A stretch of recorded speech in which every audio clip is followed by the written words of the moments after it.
سبيل الدموع سبيل مريح تنهد آيات. اللہ تعالیٰ سے انسان کب سب سے زیادہ قریب ہوتا ہے؟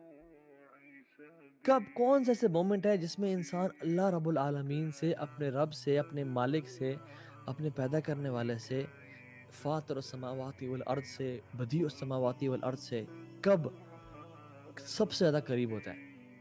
تو وہ پتہ ہے کون سا مومنٹ ہے؟ دیٹ از دا مومنٹ جب انسان سجدے کی حالت میں ہوتا ہے تہجد کے ٹائم پہ. یہ انسان سب سے زیادہ اللہ کے قریب ہوتا ہے. کیوں؟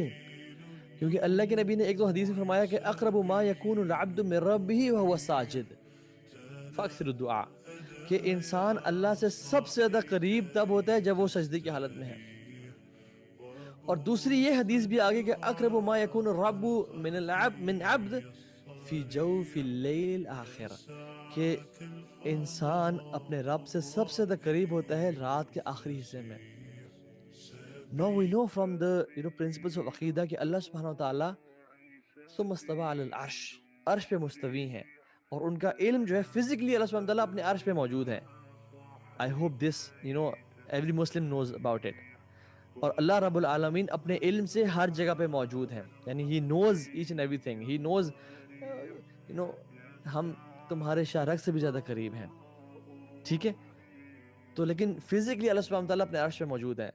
ثم استوى علی العرش الرحمن علی العرش استوى، الرحمن عرش کے اوپر مستوی ہے. ٹھیک ہے، but a person is closer to Allah subhanahu wa ta'ala when Allah subhanahu wa ta'ala physically comes to the first heaven, and that person is at the lowest of his posture، جو سجدے کی حالت میں ہوتا ہے. This is the moment کہ اللہ بھی پہلے آسمان پہ اور انسان بھی سجدے میں ہے، کہ جب انسان اللہ سے سب سے زیادہ قریب ہوتا ہے. اور یہ قیام اللیل کا ٹائم ہے، تو اس اپرچونٹی کو مس نہ کریں، بیکاز تہجد never fails anyone. دعا made at tahajjud is like an arrow which never skips its target. یہ ایک ایسا نشانہ ہے جو کبھی اپنے ٹارگٹ کو مس نہیں کرتا. اور اگر آپ اور میں سمجھتے ہیں کہ ہم نے ہر کام کر دیا مصیبت سے نکلنے کے لیے، مگر تہجد کی نماز کنسسٹنٹلی نہیں پڑھی، تو ہم نے کچھ بھی نہیں کیا. کہ ہر انسان چاہتا ہے کہ اس کو عزت ملے، اس کو آنریبل ہو، وہ سکسیسفل ہو، اور ہر انسان چاہتا ہے کہ لوگ اس کی عزت کریں. تو کیا کریں؟ قیام اللیل کی نماز پڑھیں اور لوگوں پہ ڈیپینڈنٹ نہ رہیں. And this is an honor Allah will publicize even if you don't want it. اللہ لوگوں میں اس کو پھیلا دیں گے. اگر کوئی شخص قیام اللیل پڑھتا ہے تو اللہ لوگوں کے دلوں میں اس کی محبت ڈال دیں گے اور اس کو آنر اور تکریم بخشیں گے.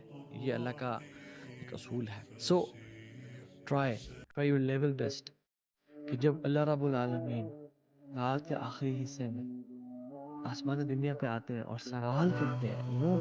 Just imagine when you suddenly wake up at night and you imagine کہ اللہ رب العالمین اعلان کر رہے ہیں. میں سن نہیں پا رہا، لیکن مجھے اللہ کے نبی کی حدیث پہ یقین ہے کہ اللہ رب العالمین اعلان کر رہے ہیں. ہے کوئی دعا کرنے والا اس کو میں دعا کروں، ہے کوئی سوال کرنے والا اس کو میں عطا کروں، ہے کوئی بخشش اور معافی مانگنے والا اس کو میں معاف کروں. اللہ رب العالمین خود اعلان کر رہے ہیں. تو ہم لوگ ہماری حال ہماری ضرورت مجھے نہ معافی کی ضرورت ہے، نہ میری کوئی دعا ہے، نہ کوئی دین ہے. میں غنی ہوں، مجھے کچھ نہیں چاہیے. ہے کوئی ہمیں سے ایسا شخص جو کہ مجھے اللہ کی ضرورت نہیں ہے، مجھے کسی بھی چیز کی ضرورت نہیں.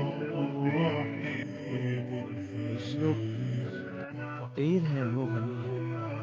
اللهم انت الغنی ونحن فقراء الیک وانت القوی ونحن ضعفاء الیک.